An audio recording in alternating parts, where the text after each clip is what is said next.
CL7 ನಿಯಮ ಉಲ್ಲಂಘನೆ ಆರೋಪ, ಬೇಸ್ಮೆಂಟ್ನಲ್ಲಿ ಅಕ್ರಮ ಮದ್ಯ ಮಾರಾಟ, ಅಧಿಕಾರಿಗಳ ಮೌನಕ್ಕೆ ನಮ್ಮ ಪ್ರಶ್ನೆ. ರಾಜ್ಯದಲ್ಲಿ ಅಬಕಾರಿ ನಿಯಮ ಉಲ್ಲಂಘಿಸಿ ಬೇಕಾಬಿಟ್ಟಿ ಹೊಸ CL7 ಮದ್ಯದಂಗಡಿ ತೆರೆಯಲು ಪರವಾನಗಿ ನೀಡಲಾಗುತ್ತಿದೆ ಎಂಬ ಪ್ರಶ್ನೆ ಕಾಡ್ತಾ ಇದೆ. ರಾಜ್ಯದಲ್ಲಿ ಅತಿ ಹೆಚ್ಚು CL7 ಮದ್ಯದಂಗಡಿಗಳು ಬೆಂಗಳೂರಿನಲ್ಲಿದ್ದು ಮೊದಲ ಸ್ಥಾನದಲ್ಲಿದೆ. ರಾಜ್ಯದ ಗಲ್ಲಿಗಳಲ್ಲಿ ನಾಯಿ ಕೊಡಿಗಳಂತೆ CL7 ಮದ್ಯದಂಗಡಿಗಳು ತಲೆ ಎತ್ತುತ್ತಿವೆ.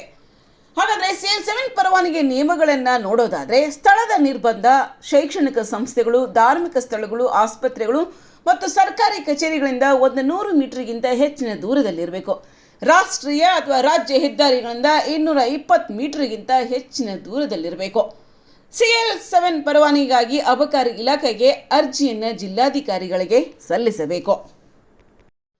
ಆದರೆ ನಗರದಲ್ಲಿ CL7 ಪರವಾನಗಿ ನಿಯಮಗಳನ್ನು ಗಾಳಿಗೆ ತೂರಿ ಬಹಿರಂಗವಾಗಿ ಅಕ್ರಮ ಮದ್ಯ ಮಾರಾಟ ನಡೆಯುತ್ತಿದೆ ಎಂಬ ಗಂಭೀರ ಆರೋಪ ಕೇಳಿಬಂದಿದ್ದು, ಮಡಿವಾಳದ HSR ಲೇಔಟ್ನಲ್ಲಿರುವ ಮೇಲ್ಭಾಗದಲ್ಲಿ ಅರಣ್ಯ ಬಾರ್ ಅಂಡ್ ರೆಸ್ಟೋರೆಂಟ್ ಎಂಬ ಬೋರ್ಡ್ ಮಾತ್ರ ಹಾಕಿದರೂ ಅಂಗಡಿಯ ಕೆಳಗಿನ ಬೇಸ್ಮೆಂಟ್ನಲ್ಲಿ ನಿಯಮ ಉಲ್ಲಂಘಿಸಿ ಮದ್ಯ ಮಾರಾಟ ನಡೆಸುತ್ತಿರುವುದು ಸಾರ್ವಜನಿಕರ ಆಕ್ರೋಶಕ್ಕೆ ಕಾರಣವಾಗಿದೆ. CL7 ಪರವಾನಗಿ ನಿಯಮಗಳ ಪ್ರಕಾರ ಮದ್ಯ ಮಾರಾಟ ನಿಗದಿತ ಸ್ಥಳ ನಿಯಮಗಳ ಒಳಗಾಗಿ ಮಾತ್ರ ನಡೆಯಬೇಕು.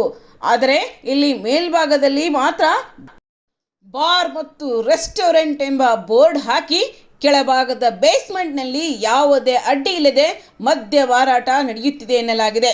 ಇನ್ನೂ ಗಂಭೀರ ವಿಷಯವೇನೆಂದರೆ, ಬಾರ್ ಒಳಗೆ ಕುಳಿತು ಸೇವಿಸುವ ಗ್ರಾಹಕರಷ್ಟೇ ಅಲ್ಲದೆ ಹೊರಗಿನ ಗ್ರಾಹಕರಿಗೂ ಮದ್ಯವನ್ನು ಪಾರ್ಸೆಲ್ ರೂಪದಲ್ಲಿ ನೀಡಲಾಗುತ್ತಿದೆ ಎಂಬ ಆರೋಪ ಕೇಳಿಬಂದಿದೆ.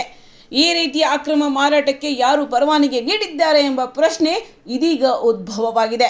ಇದು ಕರ್ನಾಟಕ ಅಬಕಾರಿ ಇಲಾಖೆ ನೀಡಿದ ಅನುಮತಿಯೇ ಅಥವಾ ಬೃಹತ್ ಬೆಂಗಳೂರು ಮಹಾನಗರ ಪಾಲಿಕೆ ಅಧಿಕಾರಿಗಳ ನಿರ್ಲಕ್ಷ್ಯವೇ ಎಂಬ ಅನುಮಾನ ಸಾರ್ವಜನಿಕರಲ್ಲಿ ಮೂಡಿದೆ. ಸ್ಥಳೀಯರು ಹಲವು ಬಾರಿ ದೂರು ನೀಡಿದರೂ ಸಂಬಂಧಪಟ್ಟ ಅಧಿಕಾರಿಗಳು ಯಾವುದೇ ಕ್ರಮ ಕೈಗೊಂಡಿಲ್ಲ ಎಂಬ ಆರೋಪವೂ ಕೇಳಿಬರುತ್ತಿದೆ. ಇದರಿಂದ ಕಾನೂನು ಮತ್ತು ನಿಯಮಗಳು ಕೇವಲ ಕಾಗದದಲ್ಲೇ ಉಳಿದಿವೆ ಎಂಬ ಪ್ರಶ್ನೆ ಉದ್ಭವಿಸಿದೆ. ಅಕ್ರಮ ಮದ್ಯ ಮಾರಾಟದ ವಿರುದ್ಧ ತಕ್ಷಣ ಕ್ರಮ ಕೈಗೊಳ್ಳಬೇಕೆಂದು ಸಾರ್ವಜನಿಕರು ಆಗ್ರಹಿಸಿದ್ದಾರೆ. ಸಂಬಂಧಪಟ್ಟ ಅಧಿಕಾರಿಗಳು ಈ ಬಗ್ಗೆ ಯಾವ ಕ್ರಮ ಕೈಗೊಳ್ಳುತ್ತಾರೆ ಎಂಬುದನ್ನು ಕಾದು ನೋಡಬೇಕಾಗಿದೆ.